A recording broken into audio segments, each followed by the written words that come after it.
Intermediate విద్యారంగంలో అగ్రగామి మన NSR impulse education institution. IIT JEE అయినా నీట్ అయినా తిరుగులేని విద్యా సంస్థ NSR impulse.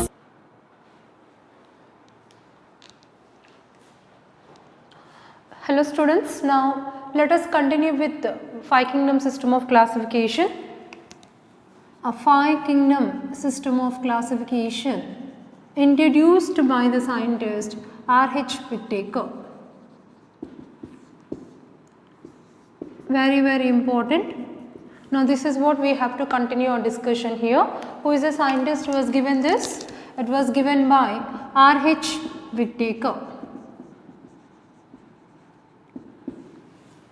What are the parameters he has taken into consideration? Cell structure, then thallus organization, and then what? Mode of nutrition, mode of reproduction, phylogenetic system of classification. All five parameters has taken into consideration by R.H. Whittaker. Now let us start with the discussion about all five kingdoms which are there. Now what is the very first kingdom we have to discuss? Monera. What is the very first kingdom we have to discuss? Monera. Now let us discuss the characteristics of Monera here. Monera characteristics. Now according to R.H. Whittaker, what are the Monerans here? Monerans are nothing but most primitive. It includes the most primitive unicellular prokaryotes. Which organisms which fall in the category of Monera? It includes most primitive unicellular prokaryotes. Prokaryotes which are unicellular, most primitive meaning first formed organisms on earth will fall in the category called as Monera. Very important. Most primitive unicellular prokaryotes, they fall in the category called as what? Monera. Now here the very important thing is they show what is called as a primitive nucleus. They show what is called as a primitive nucleus, meaning a first formed nucleus. First formed nucleus. Right. Now what are this Monera characteristics? Now if you look at, now in generally if you take Monera organisms, they are cosmopolitan in distribution. Cosmopolitan in distribution. What does it mean? They are present everywhere. Cosmopolitan means elsewhere. What is the meaning of cosmopolitan? Elsewhere. As I told you just now, they are present in air, water, soil, everywhere they are present. Cosmopolitan in distribution. Now let us talk about the characteristics here. Now if you look at cell wall, what is the first character? Let us talk about cell wall. Cell wall is present, and then cell wall is made up of the compound called peptidoglycan. Cell wall is made up of peptidoglycan, or itself is also called murin, or itself is also called as mucopeptide.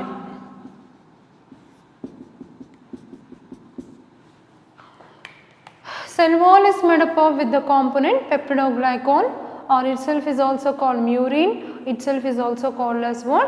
Mucopeptide. Then as usual, cell membrane is present. Cell membrane or protoplasm is present. It exists, and cell membrane may show variations and may show some invaginations that we will discuss later, because you have to remember cell membrane or protoplasm in some organisms it shows invaginations. It shows invaginations. Cell membrane or protoplasm in some bacteria, in some organism it shows invaginations, and these invaginations of the cell membrane called as mesosomes. What are they called as? They are called as what? Mesosomes. What are these mesosomes? For example, we will discuss later if you take bacteria. So, this is bacteria. For example, we are discussing bacteria because bacteria is the most commonly noticeable example because everywhere it exists. Most frequently we study about the example called bacteria. Now, bacteria it fall in the category called as Monera. Now, if you take in this bacteria, you find an outermost layer which is nothing but cell wall. Now, inside the cell wall another layer is there, itself is called cell membrane or itself is called as plasma membrane, one another same. So, itself is also called as protoplasm. Protoplasm means living content, a living layer. So, cell membrane itself is called protoplasm, itself is also called plasma membrane. Where plasma membrane is present? Beneath the cell wall, down to the cell wall. In some organisms it shows invaginations, means like this. Like this. Now, these invaginations are called as mesosomes. These invaginations are called as mesosomes. Later we will study that these mesosomes helps in DNA replication, that means they help in replication and also help in respiration, distribution of daughter DNA and all that. Mesosomes, we have list of functions, we will discuss later. Mesosomes help in, we'll get back to this point once again in the next chapter. Mesosomes help in DNA replication and also help in respiration, right. So, not only that, mesosomes has many functions to do. It helps in distribution of daughter DNA and it also increase in surface area, it secretes and also helps in increasing enzymatic content. What not, we have so many functions does by mesosomes. Now, try to basically remember what are mesosomes. The invaginations of cell membrane are called as what? Mesosomes, present in only few bacteria, present in few prokaryotes, not in all prokaryotes. And very importantly here, cell organelles are absent. Cell organelles are totally absent, very important point. So, here cell organelles are totally absent. Why? Because they are nothing but prokaryotes. Moreover, they contain only one cell, they are unicellular prokaryotes. As a result, cell organelles are totally absent. So, here even they exhibit locomotion. Locomotion itself is nothing but we call movement, meaning they keep moving from one place to other place with the help of, movement occurs with the help of flagella, with the help of flagella. So, here this is nothing but a structure which helps the bacteria to move from one place to other place. Locomotion itself is nothing but movement. Movement occurs with the help of flagella. So, if you look at, if this is a bacteria, then a bacteria contain an outer structure. So, this is an outer structure like this. This is what is called as flagella. Now, with the help of flagella, it glides on the surface, it rotates and it moves along with the water from one place to other place. So, flagella is present, or in some organisms even we find cilia. In some organisms we find cilia. Cilia means small hair-like structures. What is cilia? Cilia is nothing but a small hair-like structures, helps in movement of organisms. A small hair-like structures help in movement of organisms. For example, you know, in Paramecium we find a small hair-like structures which we call them as what? Cilia. Cilia helps in locomotion. Flagella helps in locomotion. But here importantly, the flagella structure, if you look at, flagella is lack of 9+2 arrangement. Flagella is lack of 9+2 arrangement. Lack of meaning 9+2 arrangement is absent. What is this 9+2 arrangement? We will discuss in the next chapter, cytology. At that time I'll ask you difference between prokaryotes and eukaryotes. You have to tell me prokaryotic flagella is lack of 9+2 arrangement. That means what you have to understand here, 9+2 arrangement is observed in case of eukaryotes and absent in case of prokaryotes. Such type of arrangement is absent in prokaryotes, present and seen in case of eukaryotes. Now flagella with whom you are talking about will come under Monera. Monera is a prokaryote. So here flagella is present, but in that flagella 9+2 arrangement is totally absent. So this point is important for you all to remember. Flagella is present with which the locomotion takes place, movement occurs, but it is lack of 9+2 arrangement. In the coming chapter cytology, we will draw 9+2 arrangement for eukaryotic flagella. At that time you have to remember, you have to recollect this point. Such type of arrangement is absent in case of prokaryotic flagella. Right, now let us continue further.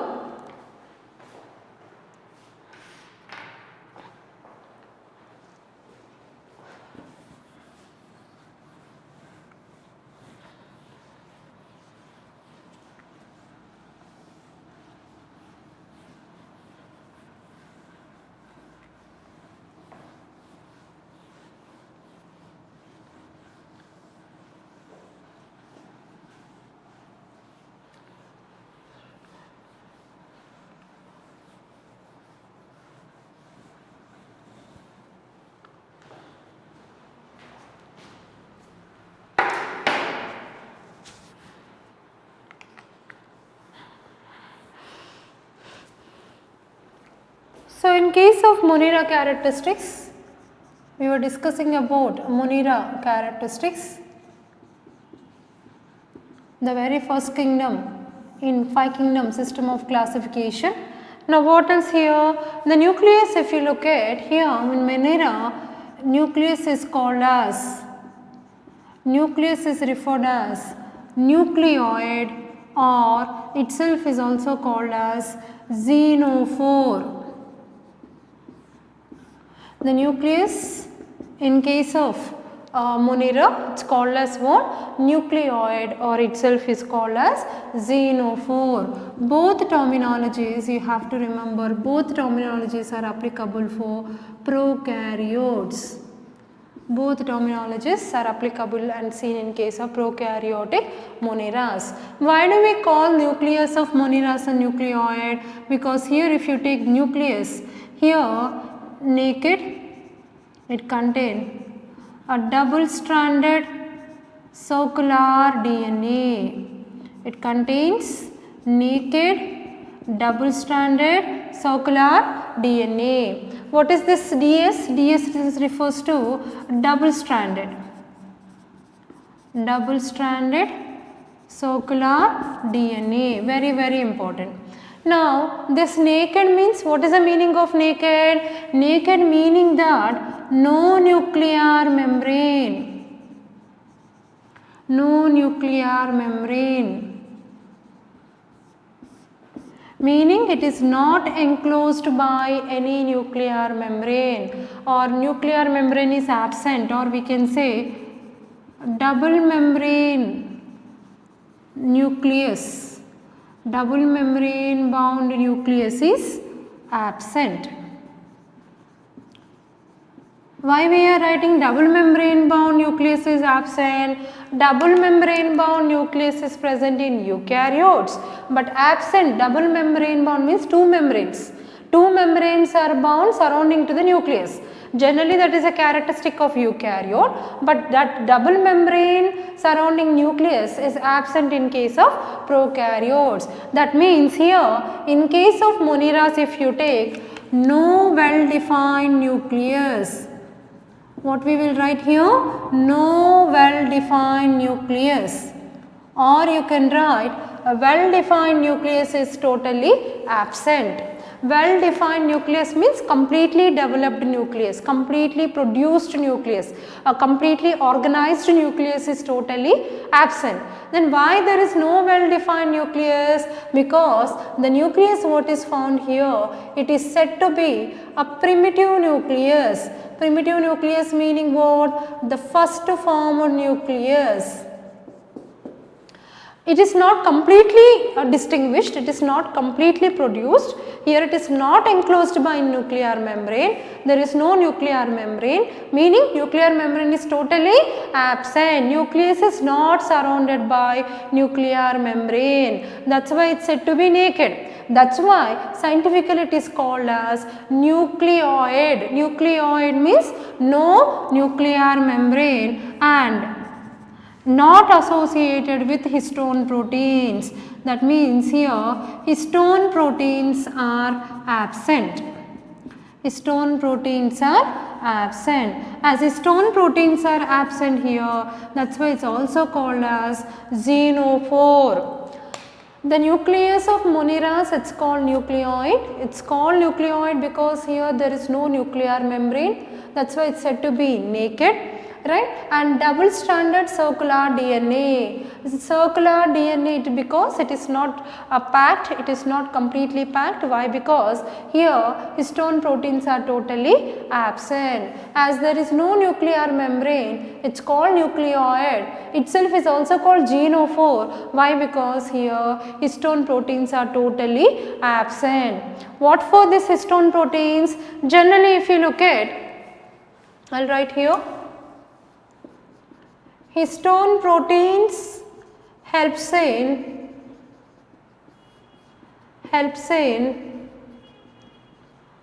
packaging of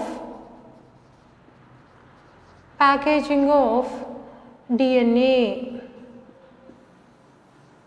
Histone proteins helps in packaging of DNA. DNA is packed within with the help of histone proteins. Histone proteins, they help in packing of DNA. Why? Because DNA is very big in length.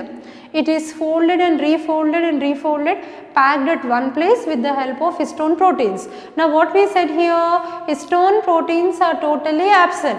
So here there is no packing, that is why it is also called as xenophore. So the nucleus what we are discussing about the Monera characteristic is very important. So then how it is present? The nucleus is naked, double stranded circular DNA. So here if you look at, in case of bacteria, I am just drawing the bacteria, taking the example of bacteria.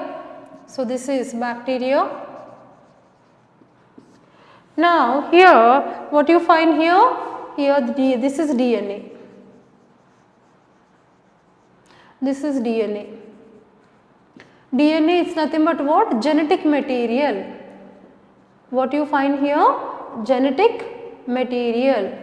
Now this genetic material, it is not surrounded by nuclear membrane. If it is surrounded by nuclear membrane, then it is said to be nucleus, well defined nucleus.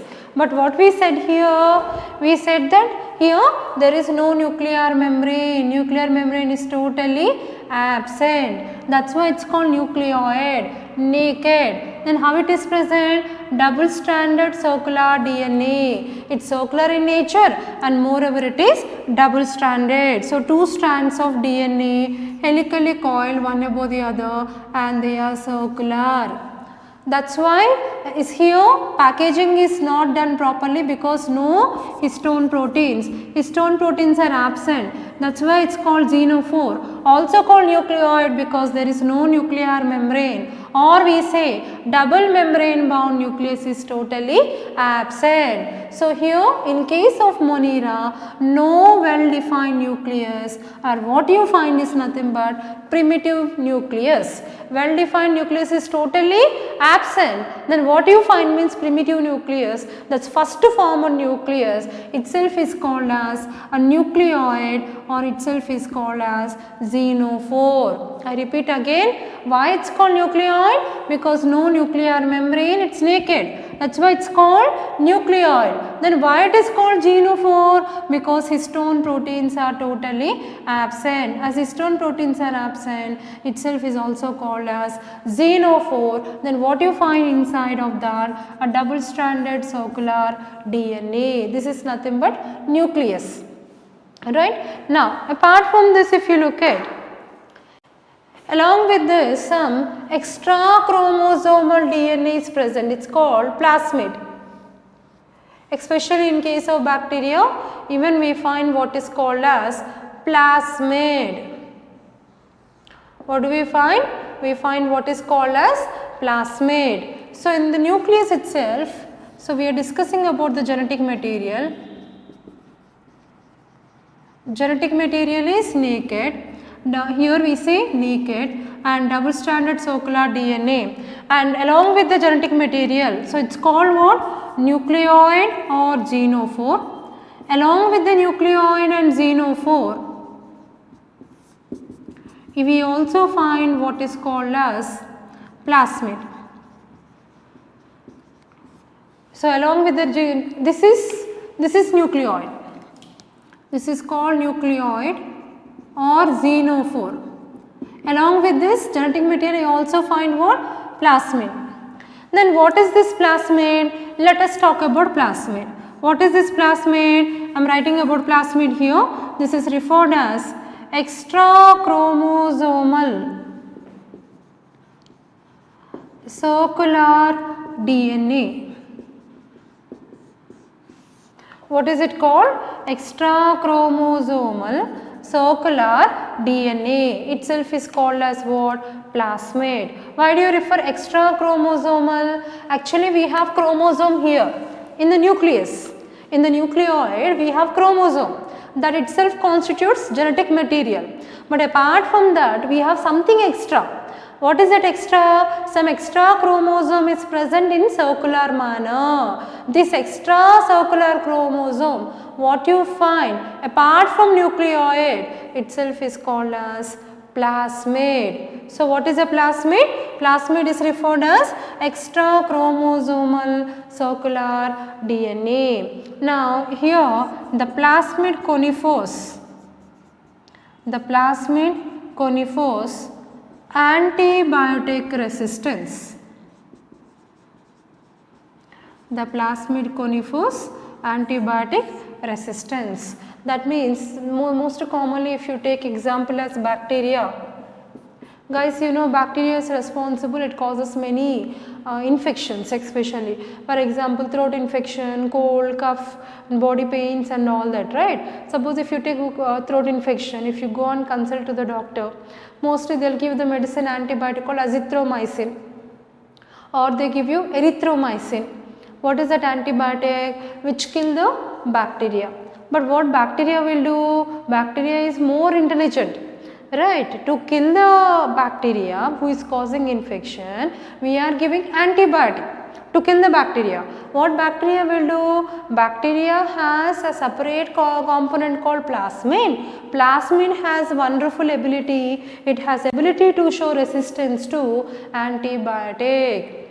So generally if you go and consult physician, doctor, why he will not give one antibiotic or one dose? Why do you think the prescription will be written for 3 days or 2 days? So they will tell you you have to put antibiotic in the morning once and night once, like that 3 days or 2 days. Why? Minimum 2 days to 3 days. Why? Because one dose of antibiotic, the bacteria cannot be killed, because bacteria has resistance to antibiotic. Who gives resistance to antibiotic? Plasmid. That is the reason why generally doctor prescribes antibiotic dosage of usage for 2 days or 48 hours for up to 72 hours, 2 to 3 days. Continuous application of the antibiotic may destroy the bacteria. Otherwise, bacteria has wonderful nature to show resistance to the antibiotic. That's because of plasmid. Plasmid gives resistance to antibiotic. So, plasmid is also very, very important. One of the important characteristic of what Monniras, along with nucleoid and genophore, you find some extra chromosome called plasmid. Plasmid gives resistance to antibiotic. antibiotic. That's why we have to take antibiotics for 2 to 3 days, continuous morning, evening dose. If you keep adding it, then extra the dose what is added antibiotic will become excess antibiotic, and that will destroy the bacteria. So one dose of antibiotic is not sufficient to kill. Why? Because bacteria has ability, plasmid, it has ability to show resistance to antibiotic. So this is an important characteristic which we talk about, what? Nucleus, right, which we have an important character called nucleus, right. Let us continue further here.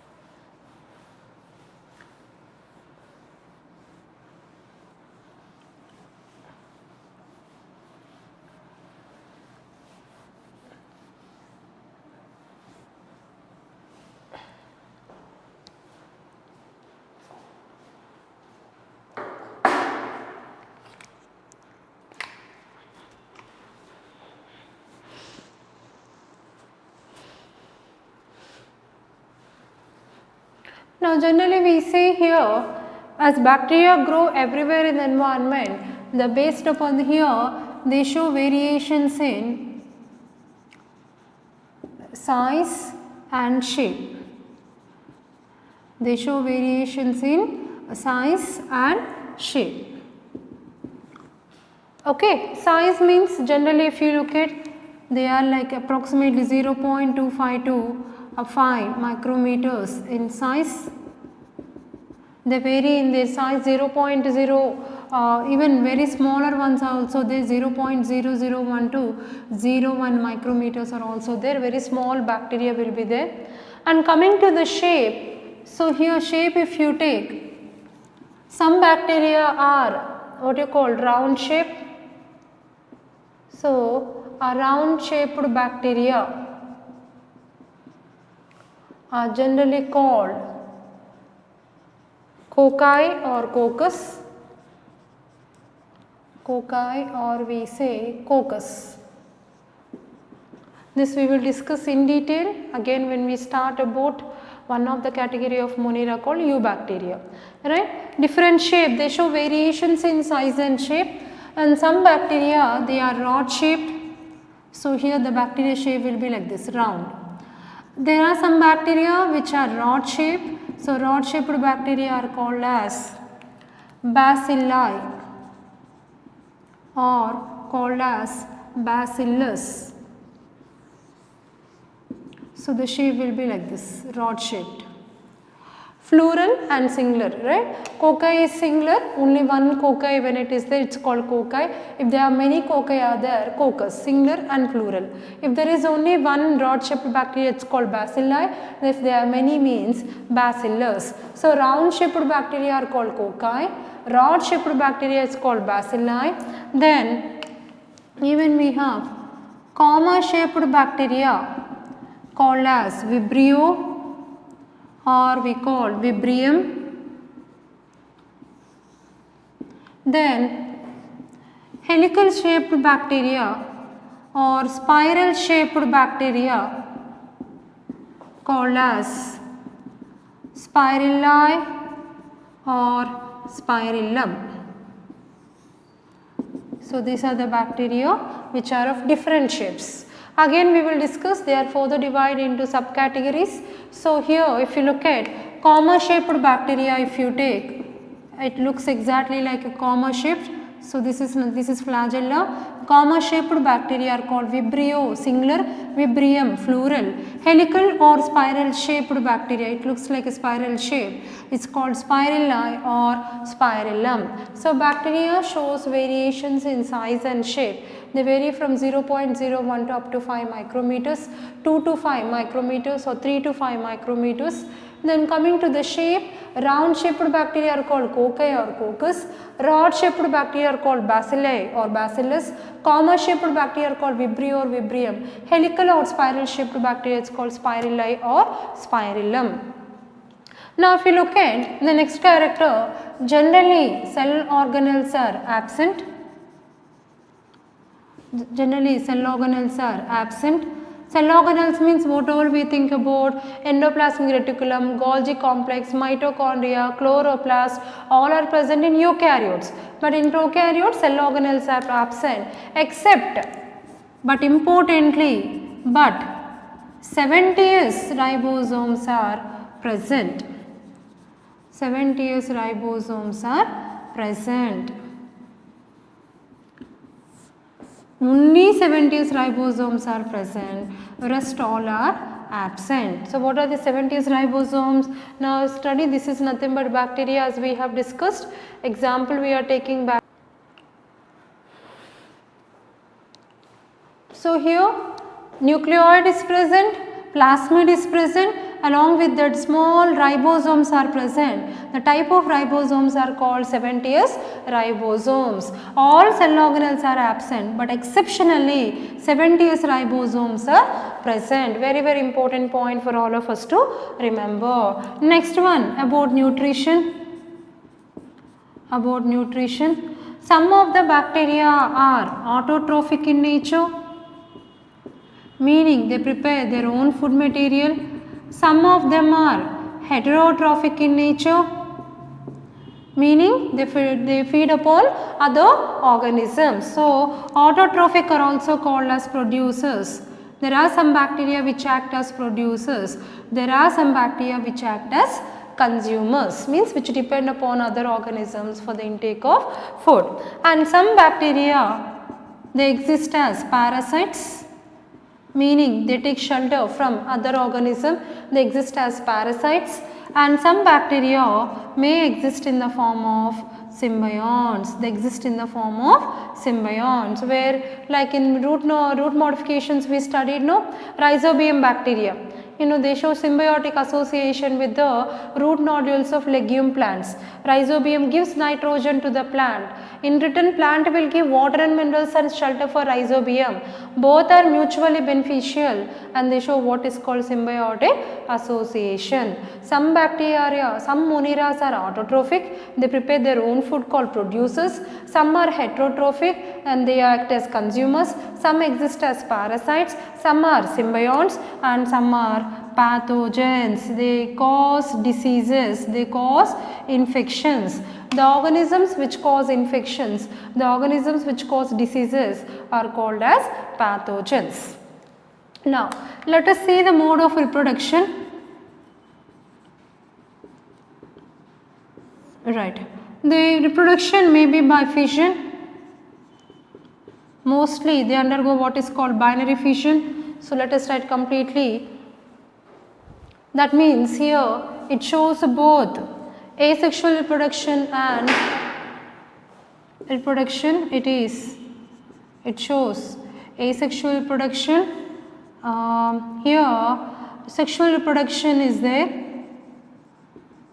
but this is not a true sexual reproduction. Coming to asexual reproduction, here bacteria undergo binary fission,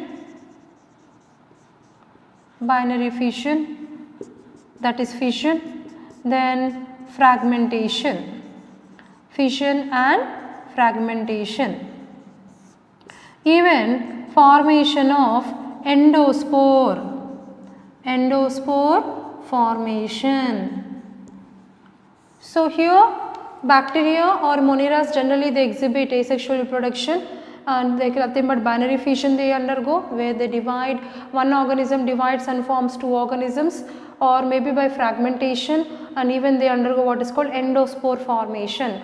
Don't worry, we will discuss in detail what is each one when we continue discussion with what are the examples which when we take into study here. At that time we will discuss individually each and every process. And sexual reproduction is, it's not a true sexual reproduction,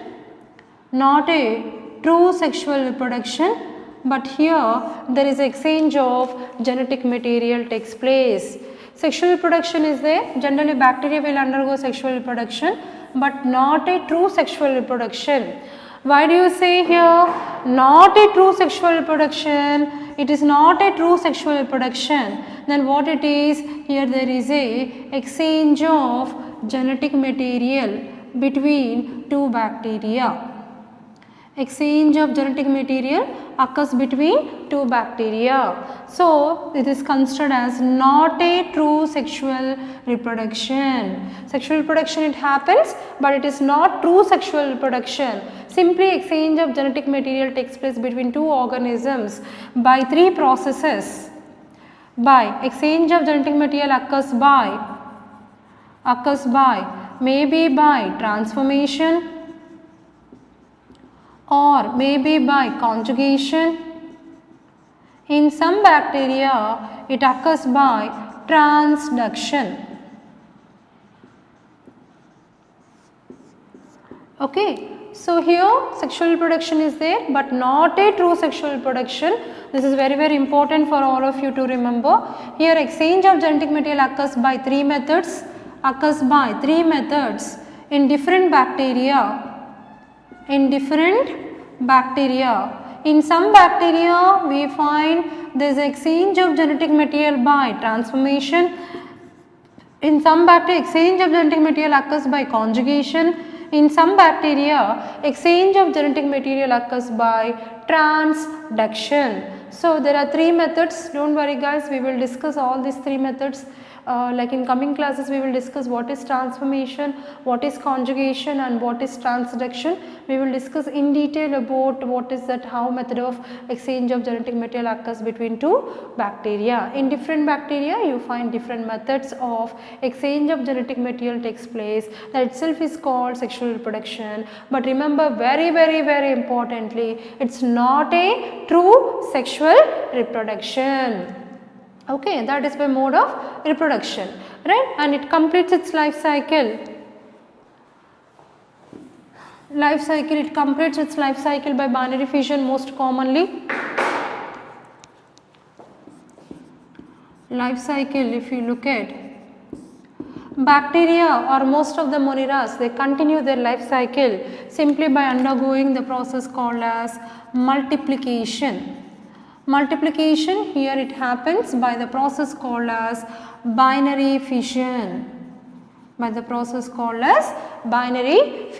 Where one bacteria, if this is one bacteria, it divides and produces two daughter cells. That means one bacteria will divide and produces two daughter cells. So, here this is mother bacteria, this is parent bacteria. It divides and exactly divides into half and produces what? Two daughter bacteria. And the two again divides and produces two more daughter cells like this. So, here two cells will divide again and produce four daughter cells. That means here one bacteria will become 2, 2 will become 4, 4 will become 8, 8 will become 16, 16 will become 32 and 64 like that. Every time they show what is called as doubling, that is called duplication, or itself is called as multiplication. So, if at all if you take the Petri plate on a plate, if you provide nutrient media, bacteria will multiply like anything, where one bacteria can become 2, 2 becomes 4, 4 becomes 8, 16, 32 like that. Millions of bacteria are produced and they complete their life cycle. So, this is nothing but completely about bacteria. Now, if you look at here, why we are discussing about moneras here? Because if you look at moneras mostly include what? Bacteria. So, here if you take moneras, most common example is nothing but bacteria. Some bacteria are very much useful and some bacteria are very much harmful. That is why we are discussing moneras. How they are useful means, in the process like fermentation, preparation of alcohol, in case of food industries, in case of food industries, right? Even in production of antibiotics. Antibiotics means where? Medicines. That's in pharmaceuticals, right? So these are many places where we will make use of bacteria. Bacteria, some of the bacteria are useful, some of the bacteria are harmful. Some bacteria are very much useful in large scale industries like fermentation, alcohol preparation, in food industries like milk, cheese and butter preparation, in the extraction of antibiotic, that is in pharmaceuticals. These are the places where most commonly bacteria is useful. In what way it is harmful? Some bacteria are pathogenic in nature, they are pathogens. What are pathogens? Infection causing organisms are called pathogens. Infection causing organisms. That means here they are very much harmful and they are responsible for causing different type of diseases and infections. So here if you look at, bacteria are useful, some bacteria are useful and some bacteria are harmful. So this bacteria, most familiar example is bacteria which belong to the category called as Monera. Now we will continue our discussion with the examples because Monera includes so many different type of bacteria which plays a vital role, very important vital role in most of the processes. We can continue our discussion with examples of Monera, that's nothing but examples of categories of bacteria. So these all are nothing but the characteristics of Monera. Intermediate విద్యారంగంలో అగ్రగామి మన NSR impulse education institution. IIT JEE అయినా neat అయినా తిరుగులేని విద్యా సంస్థ NSR impulse.